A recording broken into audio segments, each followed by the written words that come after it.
Santa Cruz makes you soft. Yeah, Santa Cruz does make you so soft. If you live here, you can't live anywhere else. You're like, well, the weather's perfect. In between 60 and 80 degrees pretty much forever. The nights. Freaking dialed in, dude. Yeah. It does feel like fall, though, so welcome to fall, everybody. At least over here. We turned the page. We went from humid and warm last week to cool. Yeah, like cool mornings, heating up throughout the day. Burn off the marine layer. I know someone was saying, like, does that mean it's not warm anymore? And I was like, no, it still gets to be like 80 degrees, but then at night it drops to the 50s. There's just like a bite in the air in the morning and at night. Yeah. And sit outside and just be so crisp. In your sweatshirt. Yeah. Anyway, happy solid Monday. Hoodie weather. I heard you went to the ritual thing. I had not heard Oh, it dude, happened. that was a ritual thing. 20-year anniversary Was party. that Monday night? When it was that? Saturday night. Okay. It was super fun. Yeah. It was rad. It was there was a lot of people there. Yeah. And a lot of people I didn't know. Yeah. So you get there and then you sign in and there's name tags for everybody. Write your name on it and then what era you worked there in. Dude. Yeah, what years you were there. So there was like a core crew that I kicked it with basically all night, which is people from my era, obviously. And then there's just a ton of other people, a lot of people I hadn't seen for years and years and years and years. Yeah, I saw Crystal was there. That's cool. Crystal was there. Like hung out with Crystal, Pele. Nice. Pele's educator for Blue Bottle now. He's been at Blue Bottle for just Long time. like 13 years or something crazy like that. Shane, Vanya, Whoa, yeah. Eileen, just this whole squad. It's super cool to see all those people. Yeah. Do they all live in the Bay? They live all over the place. I mean, Pele lives in Oakland, but there's people down south, people up north, like Napa area, doing all kinds of different stuff. Mostly still California. Mostly California, yeah. And then some of the people that live out of California couldn't come through. Like Drew wasn't there. Yeah. Which is a bummer. This girl, Jen, I wanted to see her as well. But it's just like a super cool trip down memory lane to just talk trash with people. It's just a very, very special time. Those are like friends where like you like haven't seen people for a while, but you could like drop back in. Just drop right in. Yeah. Just drop right in, start talking shit, and just doing whatever. We're just having a good hang all night. Were there like activities through the night, or was it more of like There weren't activities. They had a pretty good bar set up going on. So like mezcal Negroni with some coffee. Something was coffee infused in there. I wasn't sure exactly what it was, but it was delicious. And then we were doing KGBs, which is a shot that we used to do at work. I remember that. So it's basically, we used to do them in Gibraltar glass. We did these out of shot glasses. So you just take a Gibraltar glass, fill it up with vodka, and then a lemon slice. And then you dip one side of the lemon slice in coffee grounds. We had that at one of those parties. I never forget. Grounds. Yeah. So, and then what you do is you just slam the shot and then lemon in your mouth, coffee side down. Yeah. And suck on it. Pretty yummy. And it's so good and it makes no sense.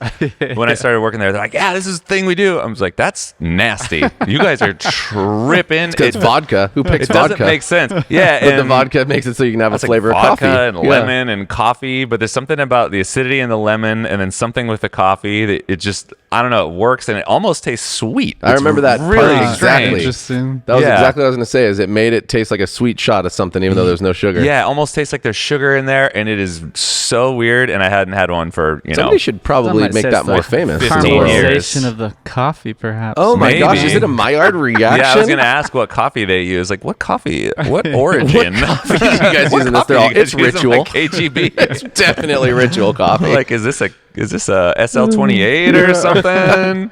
Because this thing tastes kind of sweet. No Ryan Brown? No Ryan Brown. I guess he lives in the Netherlands. Oh, okay. Which I didn't know. Longer trip. Yeah. Yeah, no Ryan, Drew, or Gabe, which was... Yeah, East Coasters. Well, is that where Drew is? I don't even know where Drew is. Drew's in Portland. Oh, never mind. Totally. He was on the East Coast, though. Yeah, that's...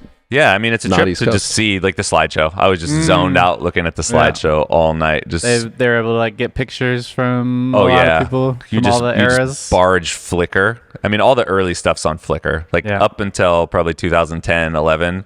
Everything pre-social media is on Flickr because that's where everybody kept their photos. Yeah. And Flickr is great, because people would just take photos and post them, and you would just post whatever you were taking, and there wasn't this thought of anyone's going to look at them except for maybe a handful of people. So they're really not curated. They just feel like really natural, real time things that are happening, and it puts you in the moment more than Instagram, where it's like someone's taking a photo for Instagram. And it's got a certain look to it, and everything looks perfect, and so all that, it really matches the era of just raw, grungy, just fun stuff. A nice collection. Yeah, the party went till 11, and then we went out to a bar and just like the core group, and then Eileen came along. Wanslow was there. Love me some Wanslow time. I'll say it every time. A couple other people, and just had all the conversations, that you can't have around anybody else. Totally. It was great. Did the chicken show up or? No chicken. No chicken. Chicken saw his way out of that era and said, I'm never coming back. Chicken's pieced out. Everybody's smiling in the office. They're like, chicken? But chicken's a human being. Everybody who actually ran for office in San Francisco. John. So. Yeah, he ran for mayor. Yep. Yeah. Didn't win. Could have had to do with the name. Seems like probably can't back that name as a city. Seems like a hard sell. Yeah. But chicken for mayor. Oh man, yeah. I was feeling very nostalgic. I was up till like 3:30. It was very nice, dude. Yeah. West Coast, tears were shed. Yeah, dude. I was just like, man, there's these times in your life that have an outsized impact on your personal development or who you are as a person, and that was one of them for me. So the whole thing was very, very nostalgic. Yeah, baby. Yeah. And it's cool to see people and where they're at now, and it's just cool to be able to jump right back in with them and just chat. Like, we shared so many experiences together that, like, even though some of those people I haven't seen for like since I left, since 2009 probably, it's like 15 16 years, and it's just like it was yesterday. How many are still in the industry or linked to the industry? I mean, of like that squad, there's a hand. I mean, Drew, Gabe. I don't think Ryan does anything. He wrote that book, though, Dear Greenbuyer, a few years ago. Supposedly he is in something, but he's kind of like secret behind the scenes guy, because I keep hearing them attached to people that are doing like another bit, like G&B for a while, and all these things he would like touch and help. I can see him doing some consulting. Ryan's super smart. He's like very sharp and is very good at whatever he chooses to do, and super impactful in the green buying space. Yeah, Drew was working for Stumptown. Sure, still got it. Okay. And then some of them, like Crystal's a large animal vet. Nice. Which I thought was really cool. Respect. Yeah, found it. General large animal. Just kind crazy. of fell in love with it. Yeah. Mm-hmm. Yeah. Cool. Some people work, like Shane works in the wine industry. Okay. So like flavor adjacent. That was my question before you went was, what does everybody do now? Yeah. Most are probably not in coffee anymore. Yeah, everyone's spread out all over the place. I think wine is a very natural progression for someone that works in coffee. It's just like, it's like coffee, and we're dealing with flavors. But I've also heard it's like equally potentially hard to maintain or build a career in wine in the same way it can be difficult to build a career in coffee. Like, you don't necessarily get paid a lot if you're like a winemaker and things like that. She says the wine paycheck is bigger than the coffee paycheck. And she doesn't work for a large company. There's probably 15 or 20 people. It's a small, like, family-owned operation. But yeah, I mean, it's just all over the place. There was, what was his name? There was, I think it was Daniel. Some dude that worked with us at Pac Ave.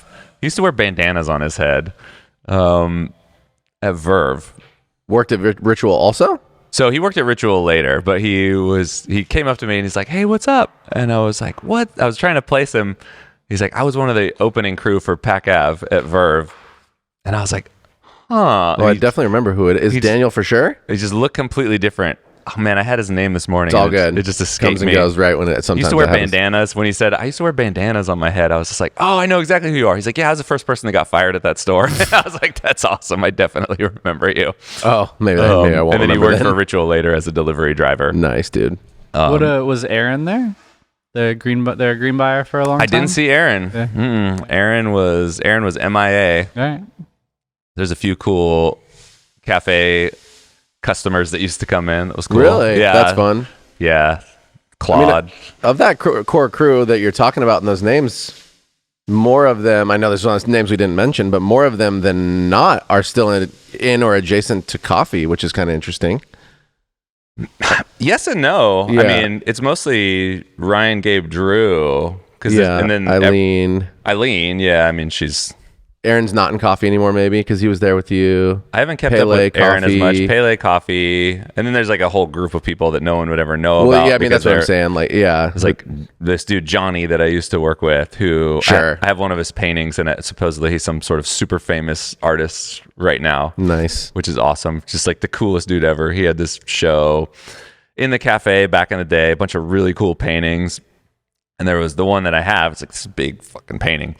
I was like, dude, that one's sick. I was like, I'm going to buy that one. And he's like, all right. I was like, I got to get some money together because I didn't have any money at the time.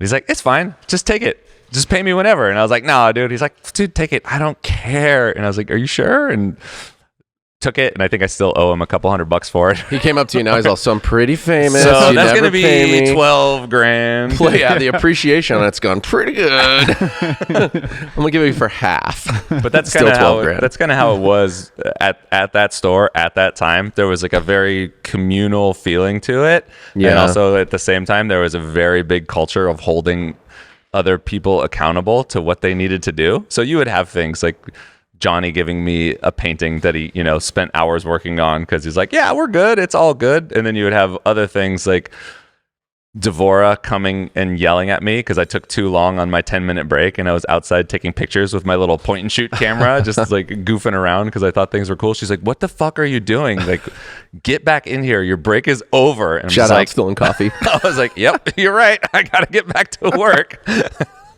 Yeah, and it's a pretty cool dynamic when you have that situation where there's a lot of care, but also we're doing a really good job and we're working really intensely. And if you're not pulling your weight, you're going to hear about it. Yeah, and it's not because I don't like you; it's because this is what we're doing. This is what we so get with it or get gone. And nobody wants to be the dude who gets roasted by the rest of the staff for kind of calling it in. For sure. And I really like that, and I miss that, and it was definitely a harder edge vibe than what you see a lot of places. Right. But it wasn't uncommon for someone to just get kicked off bar. Yeah. It's like, cool, you're on bar, you're in a rush. Yeah. You can't hang right now. And you've been going, and then you're not pulling your weight at some point. Someone comes up to you like, bro, you're blowing it. Get the fuck out of here. Like, done. You're gone. Go to the dish pit. You're in the dish pit.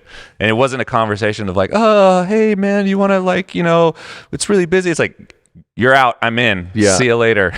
And it worked really well. Like, you had to be able to hang, You couldn't be you can like mail it in. You can be a cream puff and be like, you had to understand that you just had to be on board with the thing that you're trying to do. They were, yeah. And if you're on board with the thing that you're trying to do, then you can deal with that because it's not a personal thing that's out of like hate for the person. It's just bro, busy you're not and cranking. doing it. Yeah.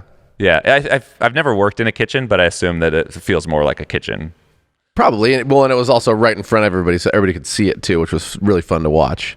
It wasn't maybe quite as loud. You probably didn't know exactly, but you could hear all the conversations as a guest coming in there. Yeah, it was cool because the bar was really, really, really, really low. It was like me to you, super low. Space, yeah, shallow and low. Yeah, really. You just hear them talking their trash and having their fun, and just boom, boom, boom, boom, boom. Yeah, really, really fast. Pretty sweet. Coffee culture, mega busy. Always a line down the street. That was really fun to go to. And it's great to be a part of things like that. It was like if you went to the Jimmy Butler pop-up, but it was fast. It was fast, and everybody was super engaged in the product all the time. Not to say that it wasn't fun. It was just not fast. They were not. That was not the goal. There were only a few humans there. So it wasn't. Well, no, there was a similar amount of humans making the coffee. Two people on bar total. There was kind of 2 people on bar, but the one was a floater, I feel like. Yeah. I mean, it's just different focuses. Not, it's like the focus there was not necessarily to crank it through and be super busy. No, the focus there was show the experience. And it was a marketing. Make a show. And this was both. And I just love watching that stuff. Yeah, I love anything you can stuff. see professionally done quickly and, I don't know, intentionally with a lot of passion is cool. Anyways. We're not here to compare those two. Different worlds, different eras. Yeah, different experiences. Super different. But yeah, I had a great time, and I was left feeling like just boosted up. Yeah. Like I wanted to do something. I don't know what it was. I was like, I need to do something. Gotta totally feel you. Sometimes you just got to do I something. was like, I got to do something. Just supercharged energy. Yeah. Yeah. I felt Just being around the friends from the old school. Yeah. So, you get like a lot of distance between the time and you kind of like, I don't know. There's just a lot of experiences that happened at that time. Yeah. Like not just behind the bar, but Eileen was just super helpful and open. It's like she would send us wherever we needed to go, which was really cool. We were competing. Our region was the Western region for the barista competition. It was like LA. You were able to go compete out of region, get scored, but not place. Mm, yeah. So Great Lakes was coming up, and she's like, "You guys should go train in Chicago." And I'm like, "Well, yeah, obviously we should." She's like, "Yeah, we're going." And I'm just like, "Sick!" Plane ticket booked, Totally. cash in hand, hotel done. Have a good time. I'm like 26, Big investment. Right. 25. I'm just like, "Let's go, dude." And then, we're going to Milan. Like, you should go. Okay, sick. Go to host, like work in Milan at host, like running around town, doing whatever, staying in these random, I don't know, like hotel things in these little villas. I'm just like, what the hell? It's like everything you wanted, like everything that I would have been excited about at that age to do, and all the experiences just stacked up, and like a lot of those things. I think those things together are like, those are things that are hard to measure in terms of looking at. If somebody else were to come in and look at a business, they'd be like, I don't get it. Why would you send these people to these places a lot of the times, right? Because it's just a lot of money out, but it's such a big investment, both in the people, the culture, the retention actually for the time after that, right? People are feeling like they're really connected and appreciated, regardless of, sometimes you don't even always, maybe competing, that's clear, you're going to do something specific. But even if you just go on those experiences, and you maybe were like, I don't quite get it. By the time you're done with those experiences, you're like, whoa, that was amazing. Even, like it's, and I'm sure she's met people who got it already. I'm not saying you just like fire that off, but those are opportunities I think that maybe aren't so clear for maybe other business owners and leaders, that can go a really, really long way and be formative when you don't necessarily know what the outcome's going to be, but it's good for minimum, like the bonding of the people to the company, Yeah. And everybody got the benefit of different things that were in line with what they needed, and nobody that didn't earn it got anything either. Exactly. Totally. I mean, it was a small staff at that time. We had one store, and there were probably, I don't know, 8 to 10 people total, Right. which makes it easier and harder. It's more clear who needs what and who gets to go where and who's contributing to what. Sure. And everyone was pulling a lot of weight at that time. We didn't really have any slackers. Yeah. We didn't have any slackers, full stop. And it also it's not like they had, we were doing really big dailies, but I doubt she was just swimming in money. No. You know what I mean? Definitely not. It wasn't a huge leverage company. There wasn't a ton of wholesale. There was no outside investment or anything like that. It was just her. Yeah. So it's like, I got to do all those things because that's what, I had put a lot of time, effort, and energy into doing those things. Like even when I got there, I'd already done like a couple latte art competitions, barista competition, was doing pretty well. And then Matthew, who worked there, was like helped to go set up Burning Man every year. So it's like Matthew just gets to disappear for a month while he sets that up, stays, and then gets to come back. And that's, that's his treat. Yeah. Like he's pulling his weight, and that's something that she can do and say like, yeah, take a month. I don't care. It's fine. And then when you come back, you'll be back. But there's no reason for you to not, Yeah. And he's less interested in the pure coffee geeky stuff. Totally. Even though he's into it when he's on staff. But Yeah. No, I think that makes me think of kind of what we did with the retail leadership team last week, to facilitate kind of everybody having an experience in the city and to have a really nice dinner together, to see the hospitality of kind of like a Michelin star restaurant, and to reward the team for, hey man, it gets super busy here in the summer, and everybody in the retail leadership did a great job. Yeah, they did. And it's cool. I think it's really cool to create those experiences and those memories of taking the leadership team out to like a nice experience in the city, and fun. for them to see what that's like. Yeah, they got to coffee crawl all day, and then they just met up with us for a real nice dinner. And I mean, some of them had never had stuff like, well, a lot of them hadn't had food like that at all, which was awesome. And some of that's more so because it was some of the menu was unique, not necessarily that they hadn't eaten nice food, but to eat some of those combinations. I didn't have a Michelin star restaurant until like, I don't know, 2 or 3 years ago. Yeah, exactly. Yeah, it's not like usually it's like, what do I want to go drop $300 to $500 on a Friday? Totally. I'm a barista. And they're like 20, 20 to 30s, late 20s. To have that experience, it's like, I hope that's like a really memorable experience for them, just in terms of like what the restaurant's trying to do, what the food is like, what the experience is like together. It's like, that's my hope for that experience. It was fun. I mean, they put together a prefixie for us that was kind of, it was like it was some of the things that were on the menu. So you can go into that place and choose whatever you would like, but they put together this curated, like basically 8 courses total for us over. And like, they were family style plates you just pull from. They were really fun and delicious. But yeah, for sure. I mean, some of them, Serena, had never had a few different things on that list, and it was really fun to see them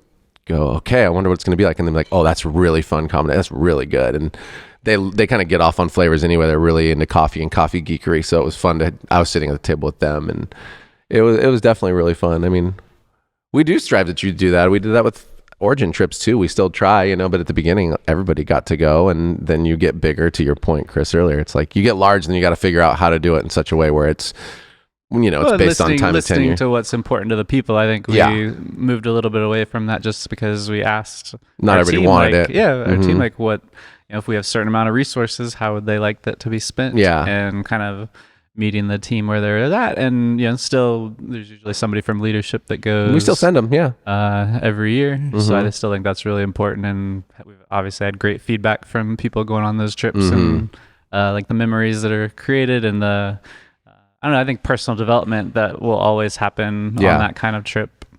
Those personal development points are huge, and I think the connection to understanding how it looks and feels versus what you might think it is like from the outside looking in is a part that I really like. Just the tangible feeling of going and saying, got it. Even seeing there's times way back in the day where a lot of people, kind of including myself, were like, green buyers just killing it. They love it. They get to travel all the time. And I remember talking over the years when I was younger to people like Ryan Brown and Inside Baseball. Ryan Brown was one of the people who kind of helped make like direct trade a thing at the time, right? Like really investing in like single farmers and quality, and talking like early collaborating with farmers to be like, here's ways we believe you might be able to like improve your quality scores, and a lot of them worked. So he was a big part of that. Yeah, Ryan was. I in terms of green buying, I would couch him as if I had to break it into waves, it's like a second wave, not in the term of second wave of coffee. You've got the first wave of direct trade green buyers who are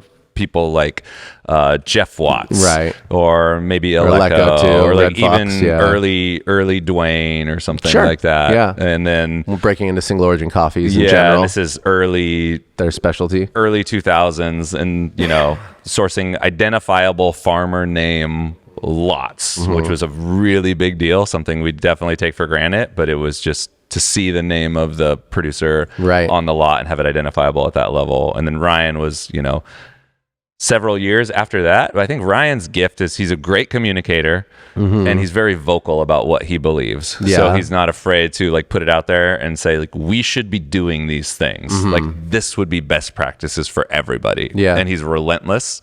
He's just super intelligent too. Yeah. So it's like, he was like pushing that cart forward pretty early on. Yeah. Well, one of the things that I remember hearing from him is we would get a lot of time back in the day with the barista competitions, whatever, and he'd be like, yeah, man, honestly, he's like, green buying, I don't know how much longer I want to do it, because it's honestly pretty lonely. He's all, there's times when I'm on, because he was the solo green buyer from a company that was trying to do and is doing like relationship, or I don't know if they do it now, but relationship connections at pretty much every level. So they weren't not doing a lot of like sourcing from an importer. So he would go everywhere, but he's like, I've been on the road for 3 months straight, and that sounds cool, but it's just honestly me in a hotel most of the time. I'm kind of lonely at the end of the day. Like if I'm traveling about 6 months a year and most of it's by myself, you get connections, but you never feel settled. You never feel, there's this whole other side to it. And so I think one thing that our team gets is they have these like really filled experience in like 4 to 6 day trips, but they also all come back and they're like, that was so fucking tiring. Yep. And they're all like, I loved it. And it's like all good. And whoa, I'm and they exhausted. Are like 12 to 14 hour every days. day. Yeah. Yep.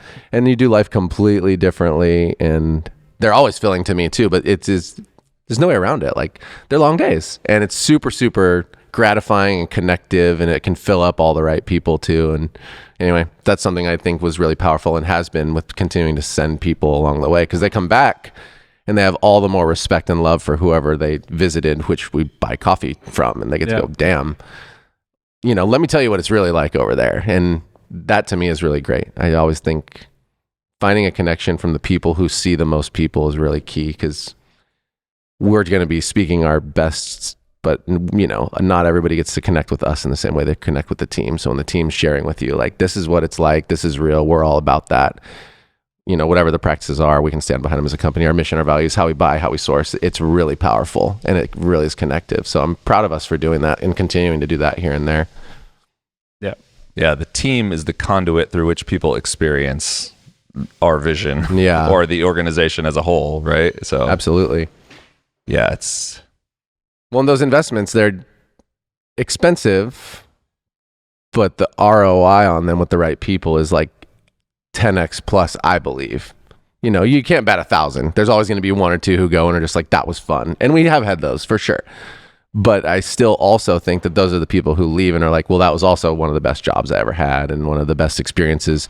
I'm really grateful for that. Like Sarah Shirley, forever a fan of us, forever a supporter of us, forever point people in our direction. And one, she had a good experience here, but two, it was like she loved to travel, and then she goes and she comes back completely changed to the way coffee works. And she couldn't necessarily find a career in coffee that she was in, like, wanted to do well enough to stick with it, but at the same time she definitely tells everybody about who we are and what we're about because of that. And it's really nice to hear. And I think we see that a lot, which to me, that's like part of how we live out our vision. How we, if we think about the way that we want to change the way the world does business, it's like for people to move on from places, but then to still want to come back and visit. Mm-hmm. We've had multiple people leave and kind of maybe start their own thing, and now they're like wholesale accounts for us. That's cool too. And they're partners with us, and they want to partner with us for coffee, or even just like you said, the people that come by and want to say hi. Like on our birthday, we had like multiple people come by that worked here before and wanted to come by and say hey and kick it for a bit. Yeah. And I think that's awesome. Yeah. A lot of people rolled through Portola. They had some fun. Yeah. Yeah. Yeah. I think, and then like you're saying, the money, it's like, you don't have to spend a lot because everybody has a limitation on what they can do. I think it's more about what's something that I can do from where I'm at to show appreciation for people who I believe, deserve it and are going to, receive it well. Totally. And I think that's cool because it doesn't have to be this big thing. You know what I mean? If you have a small shop and you're just like, there's no way I'm sending people to Guatemala. I just can't do it. It's like, cool. There are other ways to show people that you care about them. Well, you never know the connections as well. It's like, talking about Sarah Shirley reminded me, it's like that was a big thing that happened, but there's also other things. Like Sarah Shirley's a runner, like a avid, like diehard runner, right? And through our coffee world connections, we stumbled upon the connection with Des Linden and her husband. And Des Linden is like the ultimate woman, Boston Marathon, setting records, killing it, like win the whole thing, face melter. And I remember being like, oh snap, Sarah really looks up to this person. And then Des hit me up with a little like specific message and a thing for Shirls. And it's like, that doesn't happen without us all doing something that matters and connecting. And that's another thing. It's not a big thing. It's just like, yo. And I have a video. I remember walking in the back following Shirls so she could see on the table. And she was just like, oh my gosh. And like screaming and jumping. It's like, that's not a big thing at all, but it is a thing based on somebody else connecting with like your mission, your vision, and wanting to connect with being kind to people too, pretty much straightforward. Like, can you do something that feels good, and then are you nice and receptive and able to be, somebody that people want to connect with. And so those are things that come out of it too. Just like being a great concierge is the reason we have a lease. Being a bar back and a barista and a reg op at the time, that wasn't a job in coffee.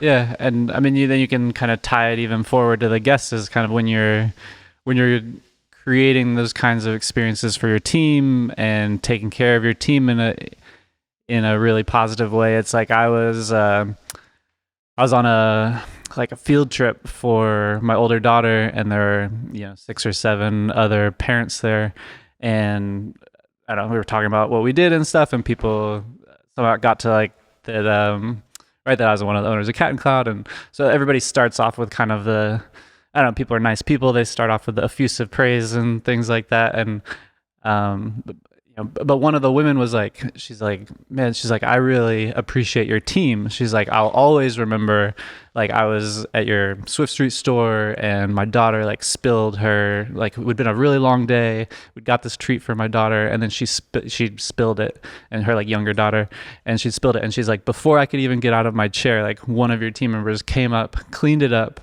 and then next thing we knew, she had like a new drink. For like no charge, or they just had replaced her drink. And she's like, I'll always remember, she's like, it felt like we were at Disneyland.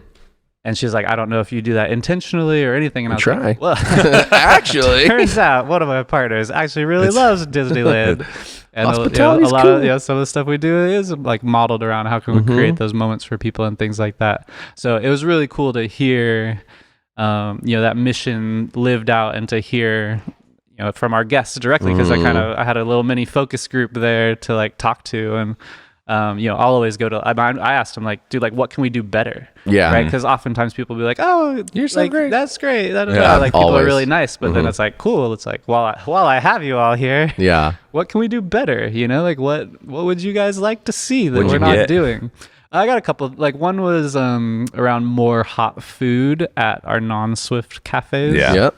And so I kind of talked with them about, so it's like, that was one of them. We had to talk about space and space limitations and things like that. But another one was around like more, just like consistently more merch in terms of like, they're like, we love the designs, we love getting stuff, especially like for friends or people that come out of town. Like we always take them to your place to get merch, and they were just like, sometimes like you're out of sizes, or just kind of like more complete merch sets was the other thing. Yeah, I think that's a good idea. I think it doesn't make sense from a margins perspective, but I really feel like lower margin, higher turn, like more things more often, even if it means buying less of them and taking like a little hit. To keep it fresher more. Those were the two main things that a few people brought up, and then it was actually really interesting. Like one of them was like, and you guys don't do the like order ahead thing.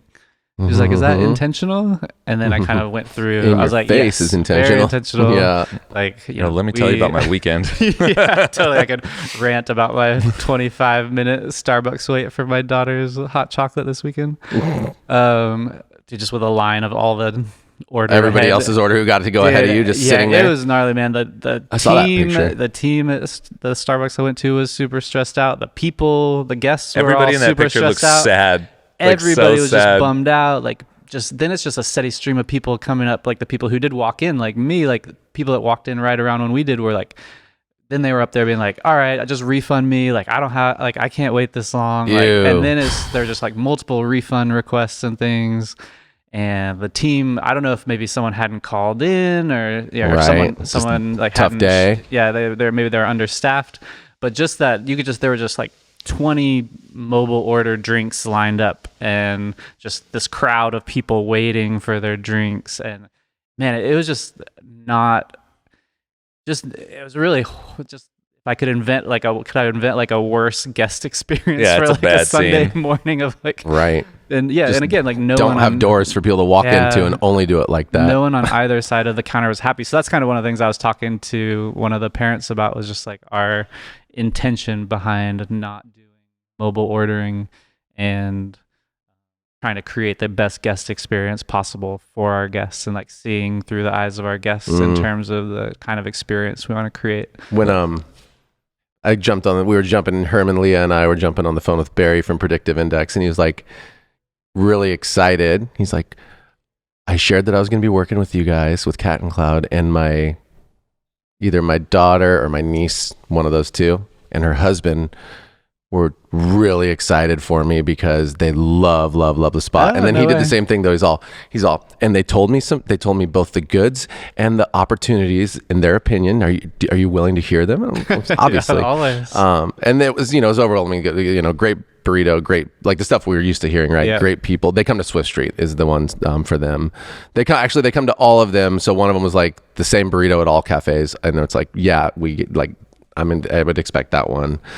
Then they talked about wait times for the burrito and wanting to get it more, but needing to trust that it wouldn't take 20 minutes. And I was like, totally, that makes sense. We've gone through many iterations of working through that. We have new people, our wait times will slow down. We also have worked on different concepts to make sure we speed it up. So totally hear that one. That's used to. And then he's like, and there's no outlets in the Swift Street location. And I was like, well, that's also intentional. Like it's made to. I was like, if we had outlets, then there wouldn't be places for people to sit to eat those burritos as much. And that's kind of an intention for that location.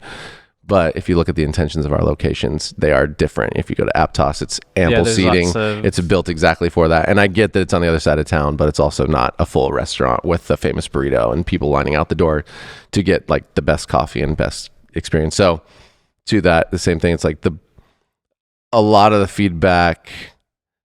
I like what you heard, Chuck, because a lot of the feedback I get, I'm like, well, that's stuff we kind of already know and working on addressing and or choosing not to do, such as the outlets. But I'm like, yep, totally. Like the one side of that is good news if you're hearing things that you already know you need to work on that are the biggest pain points. That's actually good news if we're working on that.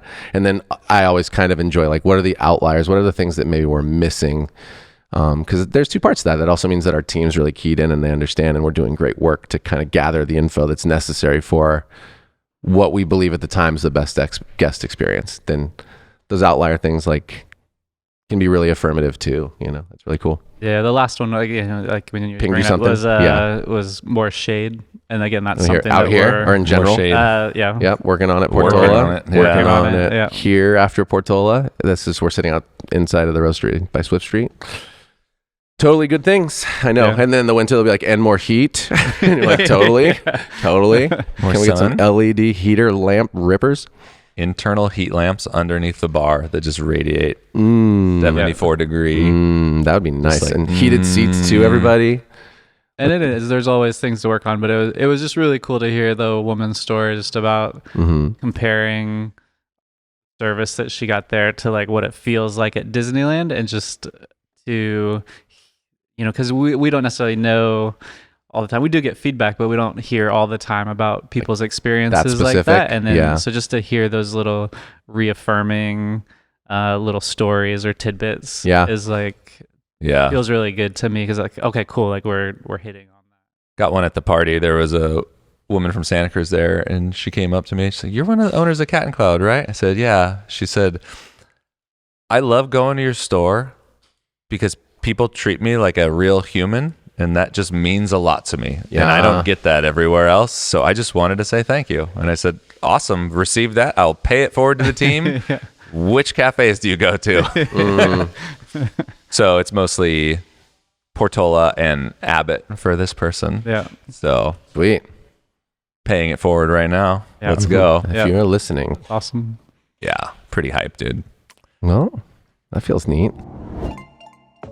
Hey everyone, that's the podcast for the week. Thanks so much for listening. If you heard something that inspired you, or if you heard something that gave you more questions than answers, send us an email to podcast@catandcloud.com. And if you're looking to know more about us, then head to our website at catandcloud.com, where you can find everything we have to offer. A great place to start would be The Answer, our house coffee that's right for any occasion. Or the Best Friends Blend, a coffee that tastes just as good as the good it does, by donating $1 per pound back to our partnering producers. Also, if you're feeling extra friendly, connect with us in the usual places, like YouTube, Instagram, pretty much everywhere that's hip. All right, that's it. Thanks for being awesome, everyone, and we'll be back next week.